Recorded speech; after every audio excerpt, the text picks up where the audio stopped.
racial diversity in entertainment. That's our conversation today on the Neon Fish Podcast.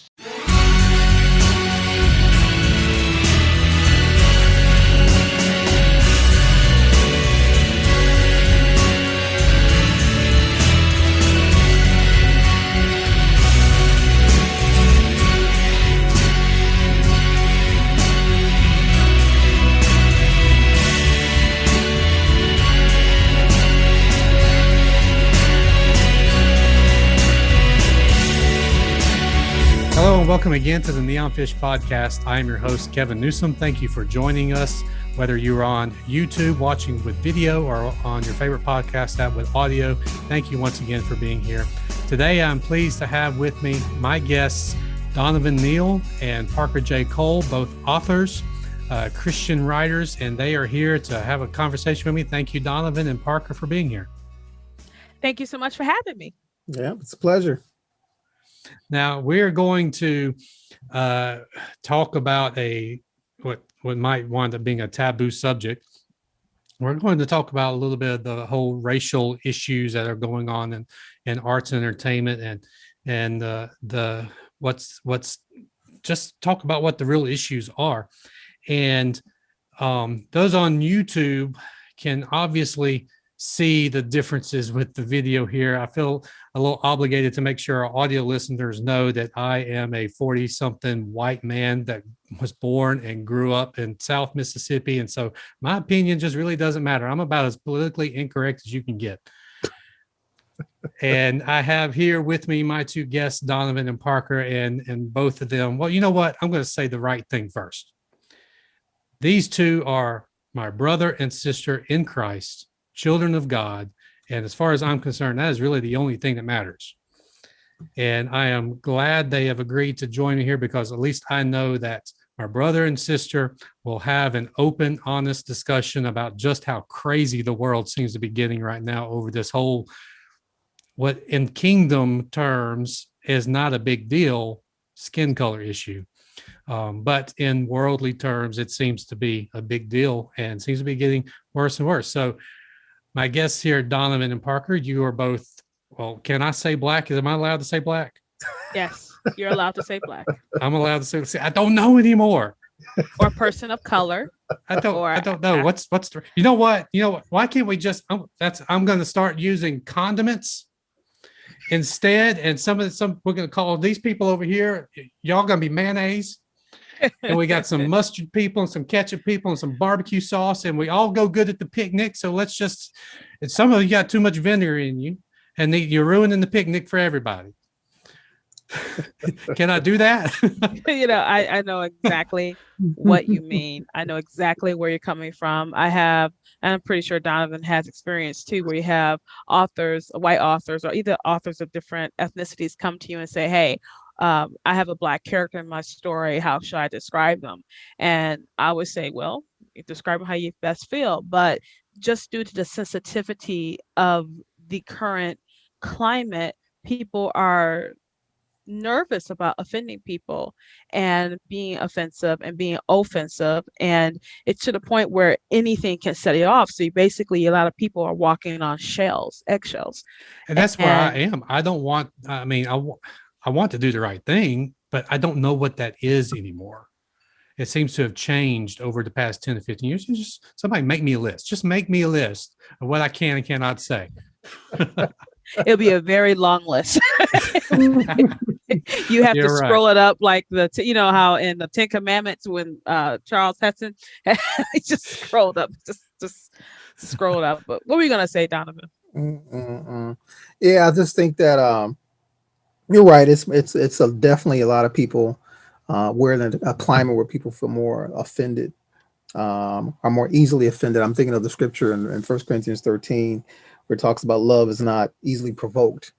And there are a lot of individuals who are provoked. And I don't want to minimize that provocation because it's legitimate in many respects. But at the same time, it's important to understand that, we need to live peaceably with one another. And there's a way to do that despite people's offenses. And so I just, we can get there. We can get there. And I think it starts by, again, having that foundation being Christ. So, Exactly. Absolutely. Well, why don't let's just start really digging into the conversation. One of you, could you really just kind of explain what exactly the issue is that's driving all this? So, I mean, what is it? Can you kind of define it? I'll defer to Donovan first. well, that's a really large issue, a really large question. So I'll narrow it down. I think we have to, definitions are powerful things. And I'm reminded again of the scriptures where God named, um, God named Adam, and then Adam had the responsibility of naming other things. And so I learned a long time ago, who names you can define you, and defines a narrative, defines a conversation. So what we're dealing with, I think, is a lot of definitions and narratives and understanding where that's coming from. So I'll just use the racism. So when I hear people throw the word racism out, it means different. It means a different thing to me than I'm seeing bandied about in a lot of Facebook feeds. What I'm hearing when I think of racism, I've been brought up. Racism was a very specific thing. It was prejudice plus power. That's a little simple definition. Sure. Nowadays, that's not how it's being portrayed in my eyes. It's being portrayed more as prejudice. So if you don't like a certain thing, you're racist. And I wouldn't go that far. Um, so I would say, yeah, you're prejudiced, but not necessarily racist. There's a difference. When you have the ability to superimpose your prejudices on other people, then yeah, now we've moved it to another level. But I find that definition is not a definition that's satisfactory sometimes to my more um, conservative white evangelical brethren. You know, you hear things about what's the term I heard? Um, race theory, critical race theory, Yeah. I've and heard it. communism and stuff like that. I'm like, dude, when I grow up, when I was raised in school, no one was talking to me about communism. I grew up in Detroit inner city public schools. No one was preaching books to me out of Marx. Where do you think I got these ideas of race from? Like I just cracked open a book. So it's funny to me sometimes to hear the discussion because to me it just shows how much our life experiences are really different. So Yeah, and I was always taught to believe that when it comes to the idea of prejudice, if you want to test prejudice, all you've got to do is flip the narrative to its opposite and see if it still holds true or not. So whether it's a gender prejudice or a racial prejudice, if it's true for one sense, then you should be able to flip the narrative and it still remain true or false. But what I'm seeing is a lot of ways that even with the whole gender thing, male, female, it's not true. You flip it, and it's obvious that there is a bias in one direction over the other. So if you say something like, um, I don't know, I was thinking, I was on Disney Plus, all right, and so there's who is it? Beyonce did the Black is King, right? Okay, so what's if you flipped it? You basically say white is supreme, and we all know that's bad, right?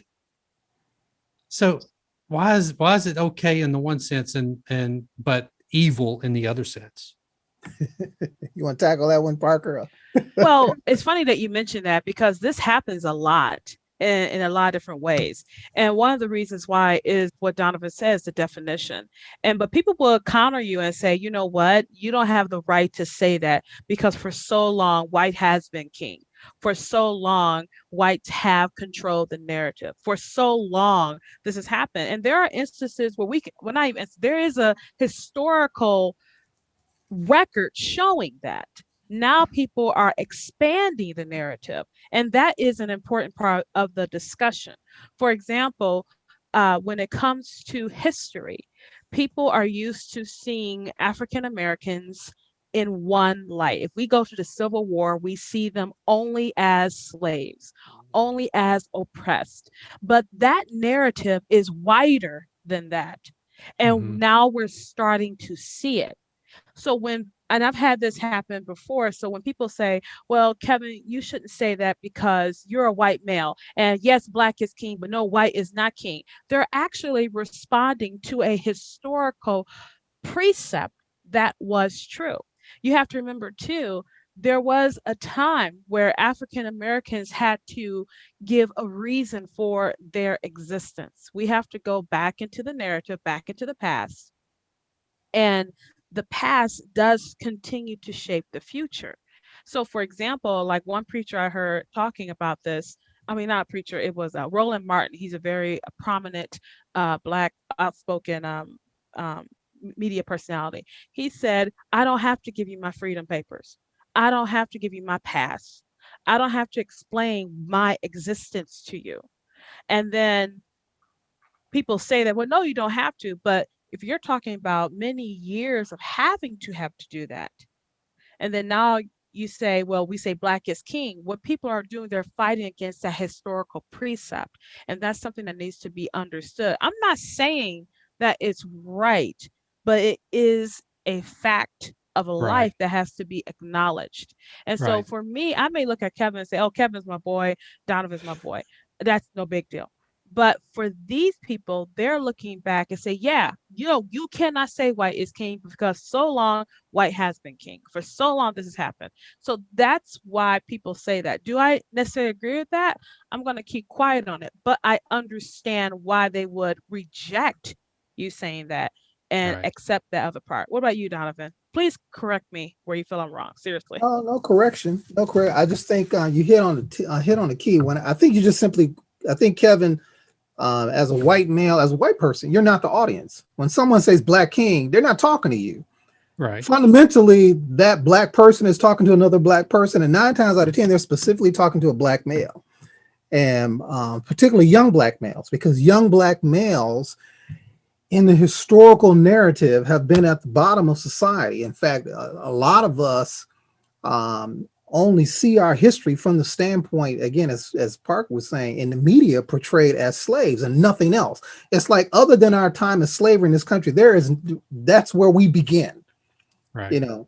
And when you take it beyond that, what you realize is that our culture, our people, where we derive from, Africa, was a nation, a continent rather, of kings and queens, and that's what that's talking about. I And see. it's reminding us that we are more than our entry point here in the United States of America as slave. That's what that's referencing. And so what's happening is that it's really a dog whistle. It's a dog whistle to the Black community that says, That hey, is a good way to describe it, Don. I would never have thought about that. This is what happens when you get writers all together and we use these analogies and metaphors and allegorical sayings. Because as soon as you said that, I was reminded of a quote that my good friend Sabrina told me. Was it Sabrina? No, my agent. She told me, she said, slavery interrupted right, history. It did not define it.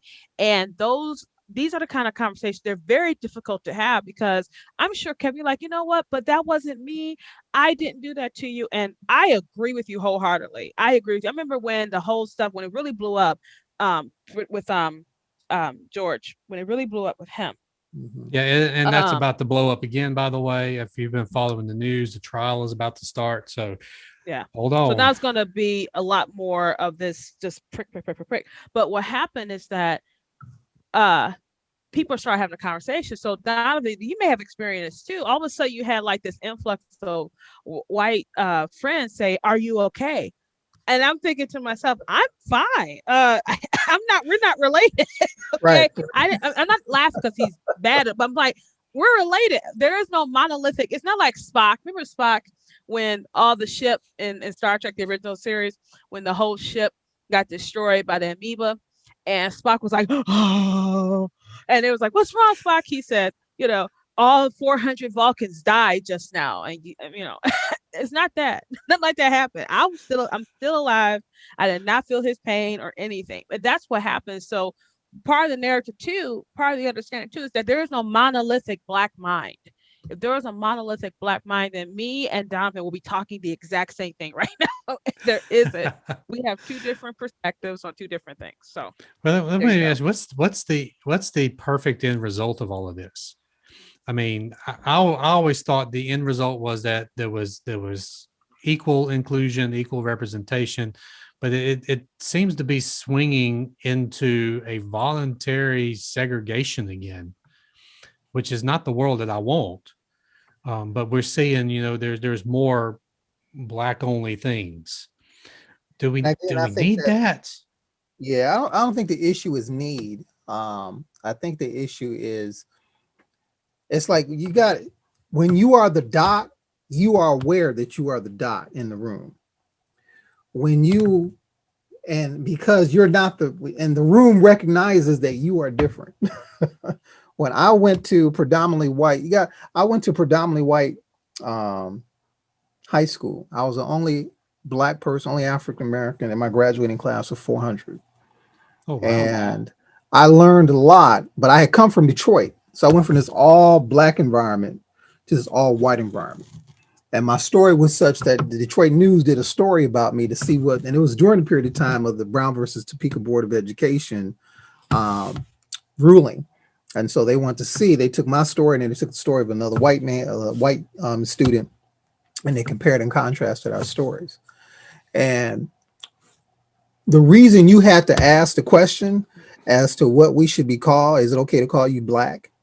Versus is it okay to call you Negro, versus is it okay to call you black African American? Because the identity of people of color, specifically black Americans, have been stripped to such a degree that we ourselves have had to identify who are we, because we've lost those cultural ethnic distinctions from Africa. Now that's been all removed. Now we're just in this puddle together. There's no Nigerians over here. There's no Sudanese and Congolese. We're all just black. And that definition came from the people who brought us here. So we have adopted that. This binary way of thinking Yeah. was thrust upon us. So now what you're seeing is like an emergence and an understanding of that we are more than just the descendants of slaves. We are more Yeah. than just black people, but it's also important to understand who are we in comparison to. It's not an issue of people not wanting you to have anything, but it's understanding who we are as a people. So I'll kind of Well, pause. I I don't have know. no idea who I am. I think my people came from Europe somewhere, but I have no idea. And it's, as far as I'm concerned, I'm American. When can we get to Well, the point where we're all just Americans? it's funny because I always say I'm clear because the reason why I say I'm always clear is because I have been too dark to be white and too white to be black based on somebody's criteria. I remember growing up because I spoke a different way. I was a white girl. I was called white girl for a long time. So I have learned to be just Parker, and I am a child of the King. And Christ really, being in Christ really decimates all these differences. Oh It yes. decimates it. And God made us these beautiful colors because he likes to paint. He likes to mosaic. He likes to see his children, beautiful children. That's what Christ does. He's the one who truly cuts all this stuff out. That's why there's so much division about what to do, what to say. And that's why when we seek who our purpose, who we are in Christ, that supersedes everything. It supersedes ethnicity, culture, status, family. It supersedes everything because we're greater in him than we could be by ourselves. So that's why I was talking about, the whole Spock thing. Like Spock was like, I'm half, he, even though he was a half breed Vulcan, he was half breed, he was half Vulcan, half Right. human, but he still felt the pull of his people, but he was also caught in being around humans. So maybe Spock had problems, maybe he had problems mixing in. So it's an interesting conversation. And it's a difficult one to have because so many people say, well, just forget about, just forget about. You really can't. And This case coming up is really going to be bringing it all back up again. Everyone's going to feel all those emotions, and they're going to be like, oh man, we got to deal with this again. And people are going to be rioting and acting crazy and foolish. And you kind of go like, oh, and you want it to end, but it can't end. But it can't, I don't think it can end because sin is all about dominance. It's all about one part taking over the other part. So even as things switch over, there's not going to be a unity. There's going to be a dominance. That's what's going to happen. It doesn't matter. It's like with female, like women, like nowadays, women are being touted as, just in weird ways. And I'm thinking to myself, women can be just as bad as men, right? I actually got censored on Facebook recently because we were looking at a doc. Do you know they got a Cruella de Vil live action Cruella de Vil coming out? Yes. Apparently, I didn't know that, and so the article was saying, you know what? Why can't women just be villainesses? Why do they have to change the story and say, well, she's not really that bad? I said, women can be just as evil as men. Go figure. And I got censored for saying that. Facebook said I did something wrong. I said, I didn't do anything wrong. I didn't say anything. He said that was hate speech. There is nothing hateful about what I said. It was true. It was absolutely true. Right. Women can be as evil as men. History tells us that. But all of a sudden, you can't say that. I'm a woman and I'm fully aware how women can be. Just like you guys are men, you're fully aware how men can be. But that's what I say. Sin is all about dominance. It's not about unity. Yes, and I'm so thankful that as brothers and sisters in Christ, we can have a conversation when we know that at the end of the day, at when we all reach eternity, this is a non-issue in God's kingdom. Amen. And the world just needs Jesus. That's why I like to look at it. It just needs Jesus. They're going crazy over things that don't matter to God. The world needs Jesus. But I want to let me ask you this. I feel like that we've gone backwards with the whole racial conversation. I think about a few things. I think it was 1995. DC Talk released their Jesus Freak album. So Toby Mac, Kevin Max, Michael Tate did a little song in between two of their songs, a little ditty called Two Honks and a Negro. Y'all remember that? I know Toby Mac. I don't remember that song. I don't remember the song either, but just hearing that is hysterical right now. They would never do that today. No. Never. And I'm okay with that. I want to hear it. Now I want to go hear it. I'm sure you can look it up. It's probably on YouTube somewhere if it hasn't gotten censored. I think about the TV show Scrubs that ran in the early 2000s with best friends Turk and JD, and they were comfortable enough in who they were racially to rib each other over it. And JD would dress up like a rap star and trying to act like he was black, and Turk would be no, don't do that, and JD would call him Chocolate Bear, and it was good natured way of acknowledging and celebrating each other's differences. And then a few years ago, I remember, I grew up. One of the good things my parents did, and they grew up in the time of desegregation. They remember when desegregation happened, and so over the years they've had to deal within themselves to make themselves better with the whole racial issue, because they were raised with certain bias, and they are different people today than they were 30 or 40 years ago in that regard. They're Christians. They're trying to grow themselves and be better, and I'm proud of them for that. But one of the things that my dad really did well was there was no such color with our entertainment. There was no such thing as color with our entertainment in our home. We would watch Sanford and Son and then watch Married with Children. Oh my gosh. Right? We would watch Family Matters and then watch Full House back to back. He loved to watch Martin. I was just watching that recently too. And one of his favorites, he would a good Eddie Murphy movie was one of his favorite things to do. So I never really thought about it. I mean, black movie, white movie. There was nothing. There was no such thing as that in my house. We just enjoyed the entertainment of whatever was available. But I remember a few years ago, my wife and I went to go watch a movie, and we picked it out. I was like, this should be a good movie. This is going to be a good movie, The Butler. And Oh, okay. we sat in the theater, and before the movie started, I got to looking around. We're the only white people in the theater. And at the end of the movie, I could tell this movie was not made for me to watch. I was not the audience for the movie. And for the first time, that was the first time it ever struck me that there was a division in the way we're creating entertainment.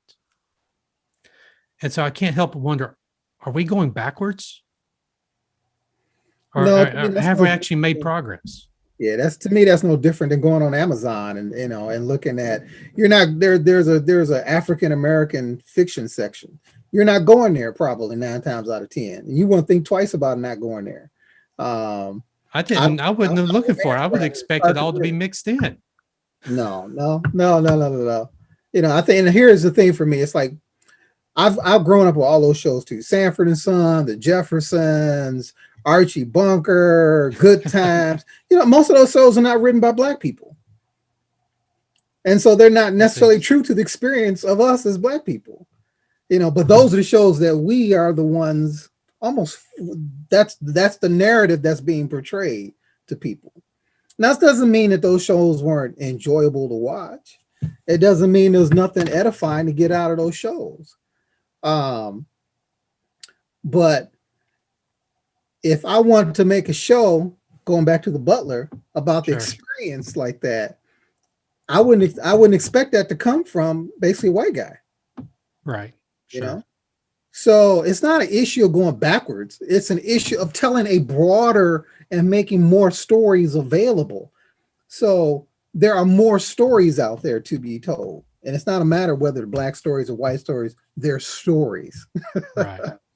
I guess I would make a caveat to that, because one thing that burns me is when someone tells another person they can't do or write a certain story. I had a young lady come to me in tears because she wanted to have a Black character in her story. And she said, Parker, it makes sense. This is the character. And she said, someone told you can't write a Black character because you're white. And I said, I want someone to tell me that. Tell me what I can't do with my book. I want you to try it. Try it, Right. And they're saying, like, you have to, I said, just don't write. And I stand by this 100%. Don't write from a place of ignorance. When I wrote a Chinese story, I had to research it. I asked some Chinese friends. I asked people. I went online. I researched it. Just don't come from a place of ignorance.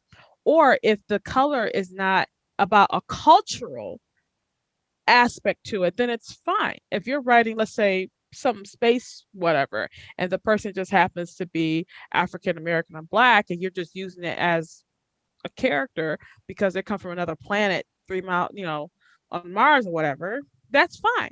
You see what I'm saying? But if you're coming from a cultural experience, don't come at from a place of ignorance. And that's why I get really, really irritated. I don't care if people who watch this unfriend me. I don't care. You do not tell someone what they can't write. Okay. Right. God gave us all the ability to write our stories. If freaking 50 Shades of Gray, okay, and that blew up. Christians were reading that book. Okay. I refuse to give that woman my money. That's why I didn't read it. But everyone knows about the story. Everyone knows about the book. If that can blow up and this guy is hitting her with whips and doing all kind of crazy stuff to her, you're not going to tell me what I can't write. So I just always tell people, just don't write from a place of ignorance. And when I did a workshop about this a couple years ago, this guy, he wanted to do a military, and he wanted his family to be Korean. I said, then ask questions. You know what I mean? Right. You don't have, it's simple. Just ask. And people are very encouraged when you want to genuinely know about their culture. I have Korean friends. I ask questions all the time. I have Indian friends. I ask questions all the time. I have Chinese friends. I ask all the time. I have a lot of different ethnic people around me that I can ask questions of. So ask. And if you don't have those friends, it's okay.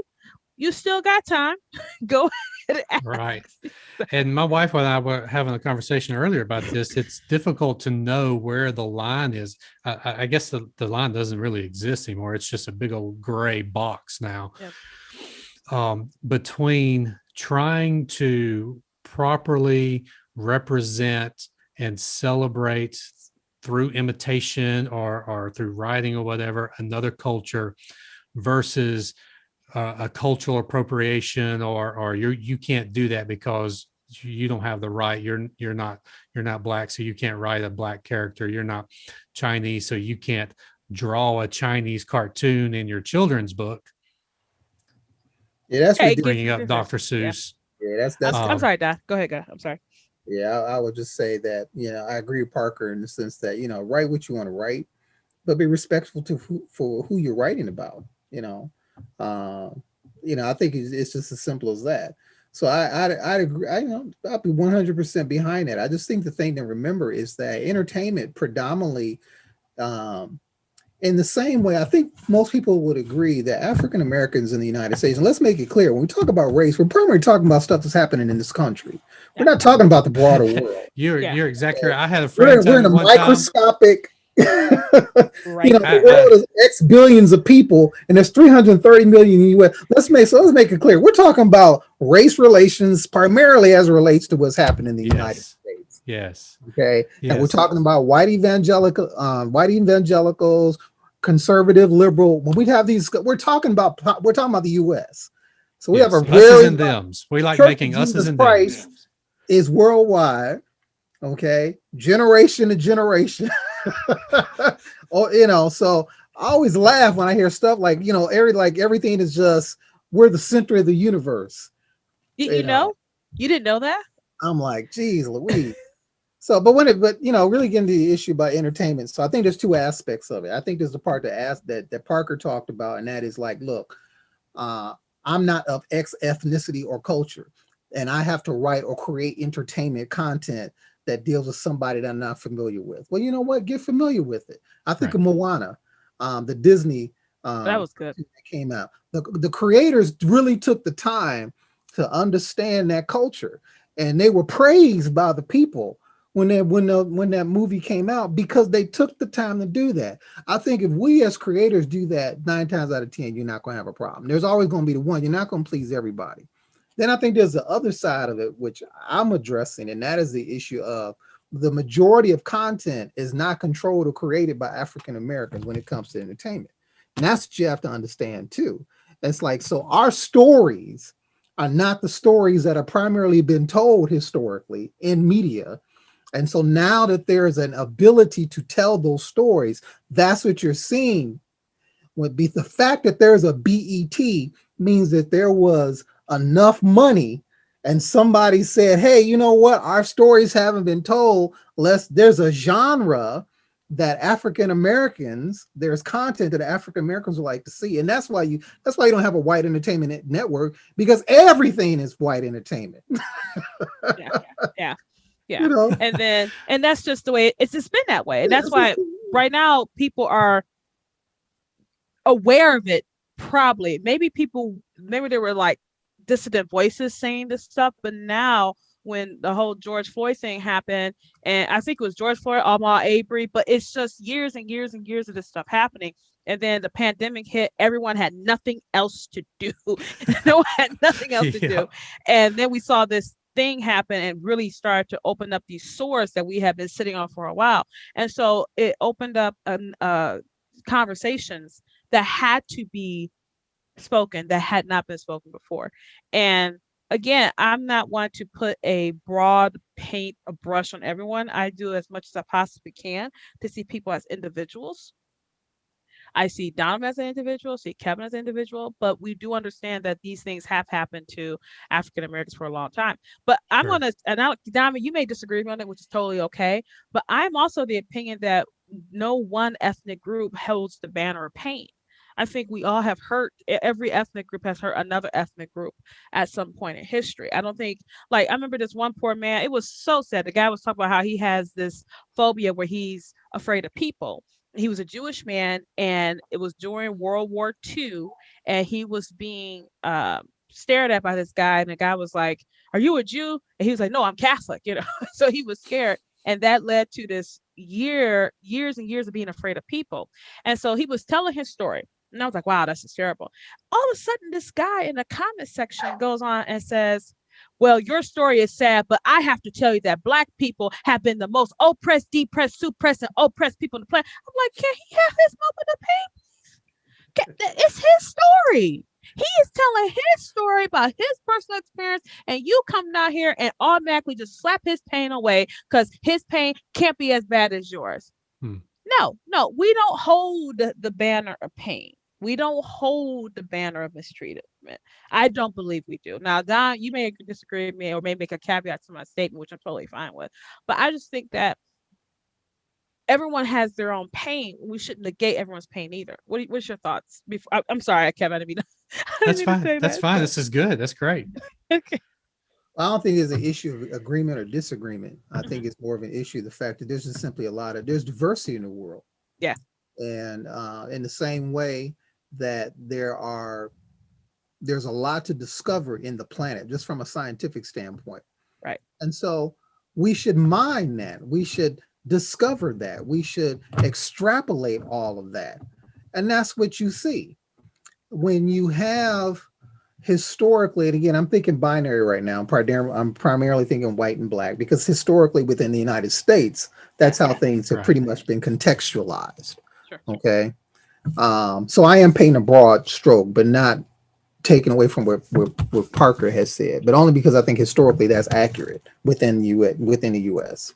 And that being said, the majority of stories that are non-white are the ones that are coming up to the surface more often.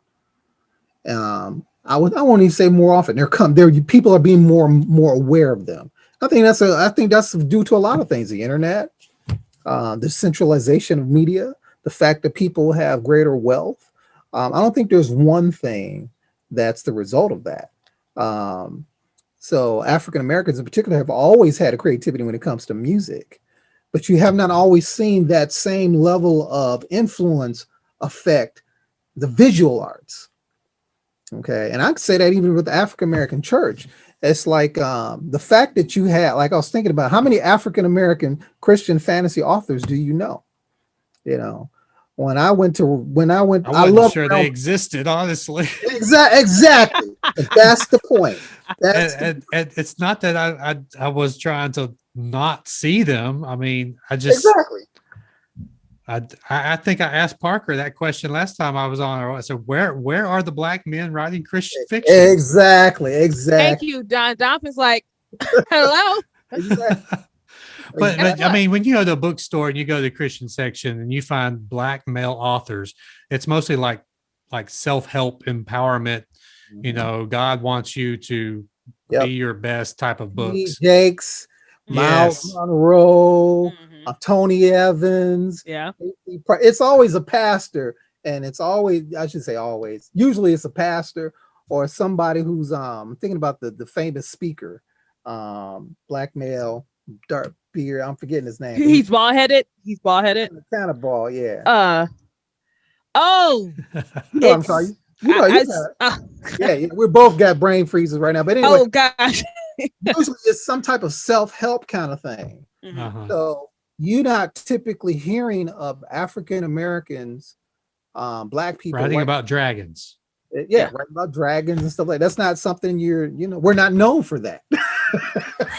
But it's so funny, but that's changing too, because of the fact that we're seeing African Americans in different lights other than slave light. And do you remember Alien Worlds on Netflix? And people know I'm a sci-fi chick. I love my sci-fi fantasy, And on Alien Worlds, there was this Black scientist who's an astrophysicist. And she was a heavyset woman, and she looked like me. That's one way to describe. She looked like me, and she was a scientist. And I remember thinking, wow, that's going to be incredible that some young person is going to look and see this scientist being a scientist.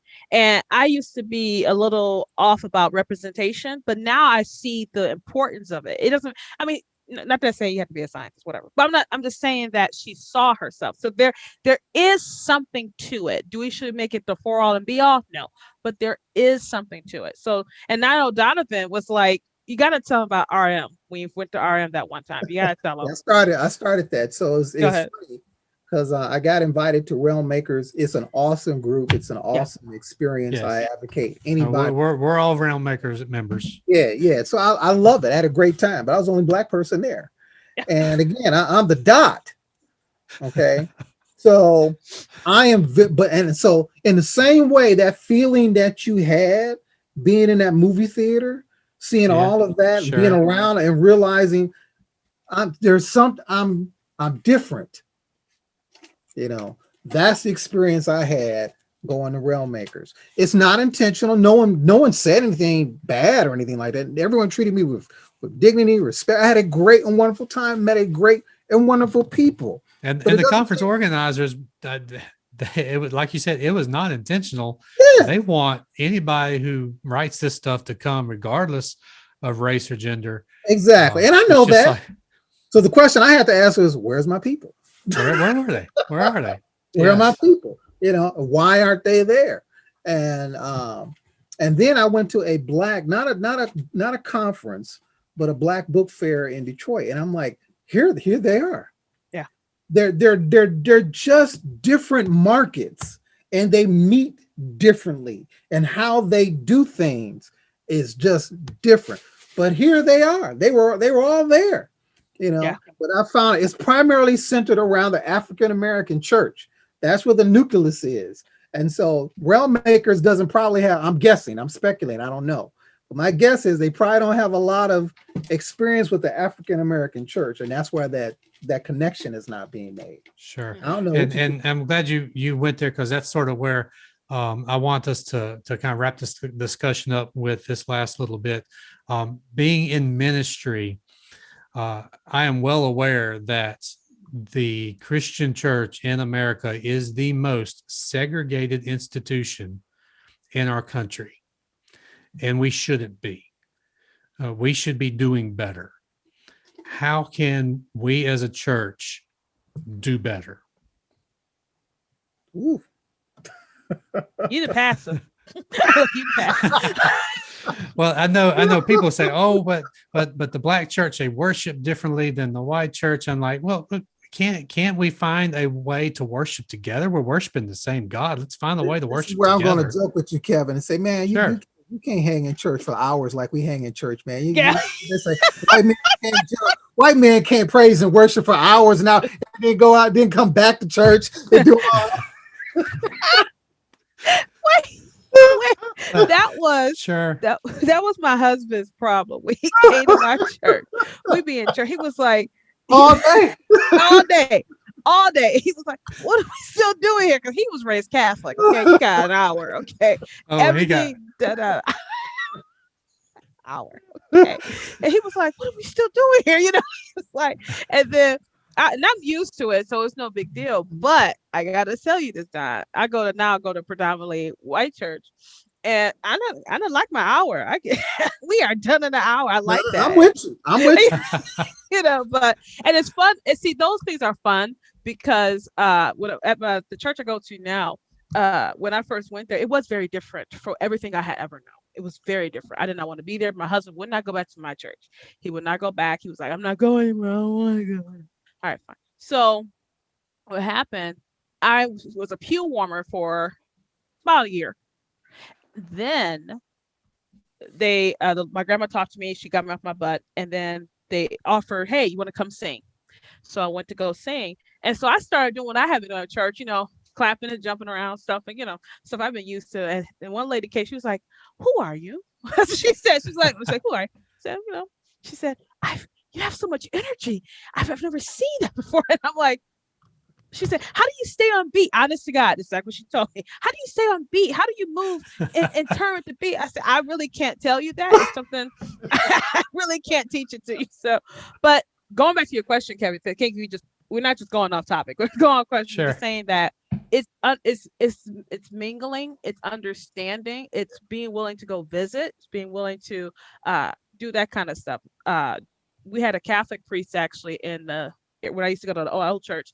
He actually wanted all of us to come together. So we went to his Catholic church, right? And the kids there, they were like, look, they don't clap after songs. So don't expect to clap after the song. And then he did like something, I don't know. And the kids like, wow, that's a huge cookie, right? It's like it's not a cookie. It was a wafer for communion, I guess, Uh-huh. And we were dancing around, moving, and they were like, and so the priest was like, he said, Anglos, see what our black brothers and sisters do. They move.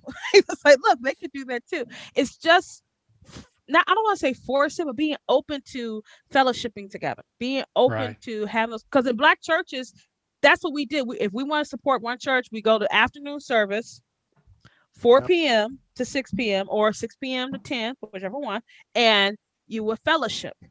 That's what has to happen, more fellowship. And I think but I don't want to force it either. Don, you probably have better insight to that part. I don't want to force. I don't think we should force it either. To your question, Kevin, I think Yeah. the solution fundamentally is, as we have opportunity, let us do good unto all men. So as we have the opportunity to fellowship one another, take advantage of that. Use those, recognize that that's a door that God has opened up.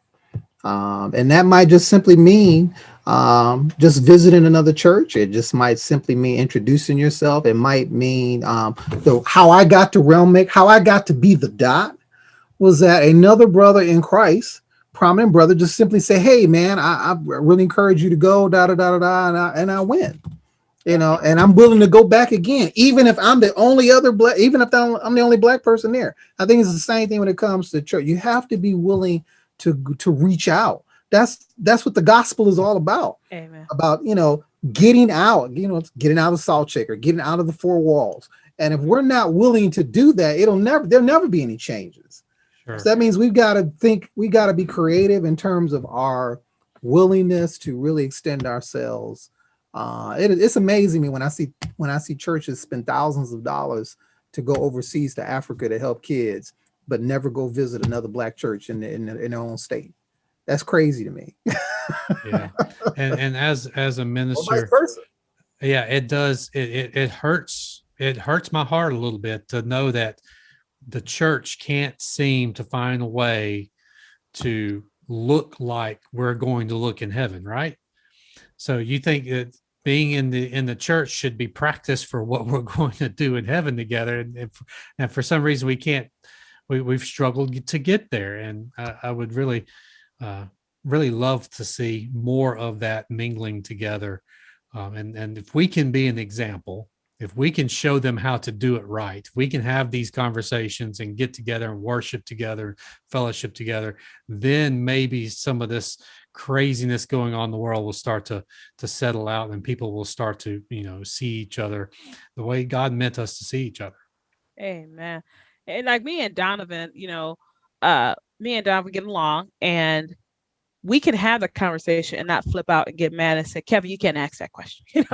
We don't do that, because we understand the conversations are difficult. They're hard. They may make you feel uncomfortable, but that's the best place to be, because you're learning something, Right. and you're opening your mind to something different. And that's where we have to start. It's just, let's talk about it. And I do that all the time. All the time we talk about it. So Yeah, I had a Sure. kid once when I was in high school. Again, I was basically the only black kid in this entire school of 2,000 people. And he asked me once, he said, does your hair doesn't get dirty? Your hair do you wash your hair? And I just thought it was just the craziest thing to think that this kid's thinking, dude, why do you think that my hair doesn't get dirty? But instead, at first I was upset. And I think people have to understand that sometimes when people approach another person of color, you might actually invoke some offense.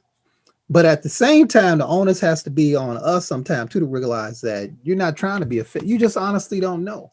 Right. You honestly don't know. And you're trying to reach out to learn to know. And I'm reminded of a Star Trek episode 2, funny enough, where Captain Picard, this is when not the main doctor was on board, but they had this like replacement doctor. yeah, Dr. Skolasky. Yeah, Skolasky. Dr. Skolasky. And she was really upset with Picard. They were always butting heads. And he told her, he said, I recognize that you're trying to, she was surprised that he had approved her request. And he says, I Yeah. recognize you're trying to fulfill the terms of what I had agreed upon. It was Unnatural Selection season 2. There you go. That's my girl.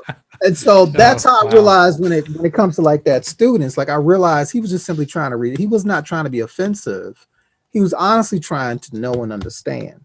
Yeah. And so I let him know I educated, and that was okay. And, you know, he wasn't being racist or anything or being prejudiced.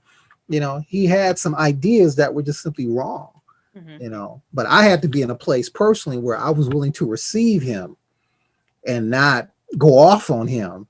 And yet at the same time, you know, share with him the reality of stuff. And he was open enough to receive it too. And I think if we can do that as adults and not high schoolers and black across, then we'll probably be a lot better off as a country, as a church, and a lot of other things, you know. Yeah. Be open to receive, just receive correction, and understanding is a two-way street. Exactly. Yep. And if we can model these kinds of conversations as children of God, then maybe the rest of the world will catch on. Amen. All right. Well, let's wrap it up right there. So I want to give both of you a chance. We'll start with Donovan to tell all the listeners and watchers about your books, give us your website, and what you've been up to lately as an author. And then we'll let Parker do that as well. All right. Well, thanks, Kevin, again for being on the show. Again, my name is Donovan Neal. I am the author of the Third Heaven series. It's a 4-book series. First called Third Heaven, The Rise of Fallen Stars. It is the fictional tale. I tell people jokingly I was not there. I have no firsthand knowledge as to how Lucifer fell, but it is the fictional story of how Lucifer, how the devil became the devil. And so I tell people, if you like the Avengers, if you like Lord of the Rings. Yeah, are you saying Captain America was there? Now, he might have used the Infinity Stones. You never know. You know how to go back in time and check some things out. You know, you never know. But yeah, so if people like those type of stories, then I think you like my books. I always tell people, I said, I'm not trying to be doctrinally correct in the book. It's just a fun tale that's written from primarily a Christian perspective. Sure. And if in the same way that you recognize that in Star Wars, those ships can't fly that way, if you can set that aside, then you can read my book and you'll be all right. So, and my website is DonovanMNeal.com. You can find all my information there. Yep. I'll put it in the description. Parker? And Donovan's book is good. He's been on my show before, but it's been a minute, young man, since you've been on my show, so you got to come back. But for those of you, I am Parker J. Cole. I am an author, podcaster, speaker. And my podcast, I showcase Christian authors worldwide. It's called Right Stuff, Tuesday, 7 p.m. Eastern Time. And then I also have a biblical education current event interview show on Saturdays called the Parker J. Cole Show, very creatively. And I do that 2 p.m. Eastern Time. So you can just check it at pjcmedia.net for that. And I also write primarily romance, contemporary and historical romance. I do have some speculative works out that no one has read because most of my romance readers don't read speculative fiction. But if I wanted to gear it toward those who may be interested in my speculative fiction, I write under Parker Payne, which is a tribute to my granny who taught me how to read and to write. So that's why I write a Parker Payne as Granny. But yeah, so I write. My newest project is hopefully coming out very soon. Yeah, I hope it comes out very soon, but I'm still working on it. So Kevin, again, thank you for allowing me to be part of your podcast once again. Thank you for just letting us have the conversation, letting us talk. And we had a good time. We laughed, joked, had good times, ups and downs. It was wonderful. Yes, I'm very thankful that as Christians, we can gather and we can have these conversations without getting mad at each other. Oh, so thank you so much, Donovan. Thank you, Parker, for being on here. And thank you for the wonderful conversation, the insights, just answering some questions that I have. You know, as a middle-aged white man from South Mississippi, I had some questions I wanted to get some answers to. And then, you know, who am I going to ask, right? You can ask, I'll get hit in the face. Exactly. Thank y'all so much. It's been very insightful and it's been a lot of fun and some laughter and everything. And thank you all for watching on YouTube. Thank you for listening on your favorite podcast app. Thank you for joining us. Please subscribe. Please leave a comment. And we'll see you next time on the Neon Fish Podcast.